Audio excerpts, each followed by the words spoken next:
Lisa, the Grandmaster's letter is just on the table.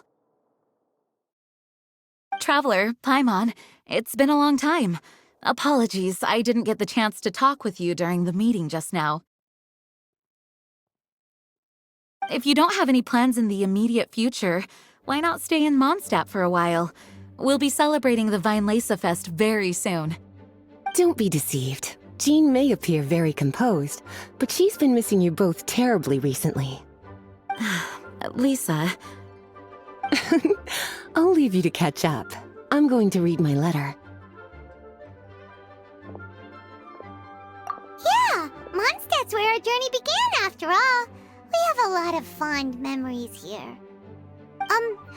Master Jean, neither of us really knows anything about this Weinlese Fest. Could you tell us more about it? Yes, of course. The Weinlese Fest is an ancient Mondstadt festival just like Ludi Harpastum and Windbloom. In addition, it's the most important part of the fall. Each fall, the west wind blows in Mondstadt. Legend has it that the wonderful scent of Mondstadt's winemaking during the harvest season entices even the Animo Archon into attendance, being the great wine lover that he is. No matter where he is, he will transform into a soft breeze and return to his homeland. Yeah, that sounds like the Animo Archon, all right. For this reason, Mondstadters call the western wind the returning wind. The Weinlese Fest originally began as a celebration to welcome Lord Barbados on his return. In the past, every household would brew fresh wine around this time of year and keep it sealed at least until Windcoming Day during the following year's Weinlese Fest. Uncasking the sealed wine is a symbolic way of inviting the Animo Archon to share a drink. Legend holds that if the Animo Archon is satisfied with the taste of the wine, he will summon a gentle breeze to richly bless the people.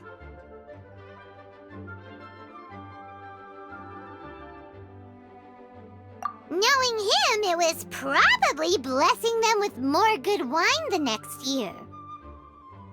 That's a good question. But there's really no way of knowing. These are very old stories. Many of the details have been lost to time. Yep, that'll happen. Some stories change completely as they get passed down. Hence why these days, Mondstadters will get into endless arguments over what kind of flower a windbloom is. All part of how cultural heritage is created. Indeed. But for the time being, at least, the tradition of paying tribute to the Animo Archon on Windcoming Day is still alive and well, and the Weinlese Fest remains a time for Mondstadters to share the joy of the harvest with one another as they partake of fine wines. This is a time of the year when many Mondstadters living away from Mondstadt return to their hometown. For those unable to return, Weinlese Fest is the period when they miss their family and friends most keenly. Oh, so that's why the Grandmaster wrote, "May the wind carry our sentiments back to your side." For this year, we've joined forces with the Church of Favonius and the Adventurers Guild to host a celebration on the banks of Cider Lake, just outside of Springvale. There will also be a traditional wine market during the festival period. Wine market? Well, originally, it was simply a place where winemakers and farmers would come to trade in raw ingredients for winemaking. These days, it is a much grander affair. Not only will you find a range of choice wines, but seasonal fruit beverages and food items for everyone to enjoy too. A lot of people also sell secondhand goods and handicrafts at the market. The Knights of Favonius plan to use this as an opportunity to do some fundraising for needy children and elderly people in the city. Wow, sounds pretty cool.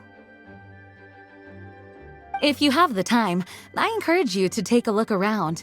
I hope you'll find it a worthwhile experience. Now, Lisa, what was the Grand Master's message to you about? I was just about to bring that up. The Grand Master says he wants me to handle something for him. Something to do with Razor's past.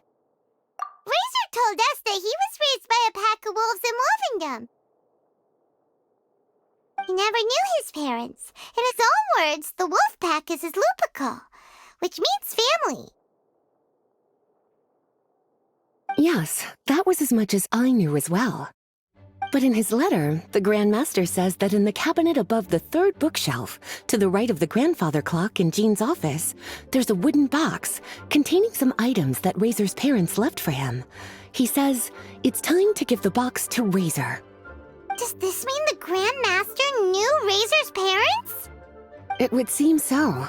The Grand Master didn't simply run into Razor one day in Wolvendom and teach him how to use a sword. No, the connection between them goes back much further.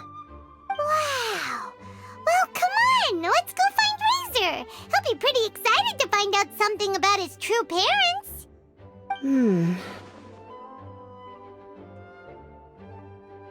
Oh, cutie. Nothing escapes your eyes, does it? For the child who never met their biological parents, this kind of conversation is always a difficult one, even for the most well-adjusted. By contrast, Razor grew up in Wolvendom and has had very limited contact with human society. Who knows whether he's ready for this or not? I'm sure the Grand Master will have given due consideration to Razor's circumstances. Perhaps he felt that now would be the most appropriate time. That's a good point. Okay, cuties, can I leave you to break the news to Razor? He thinks of me as his teacher, so he might not open up to me if he gets upset. But you are his trusted friends. I think it makes more sense for him to hear about this from you. Thank you, sweetie. Try to be as encouraging as you can. Someone his age needs all the love and support they can get.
Bye.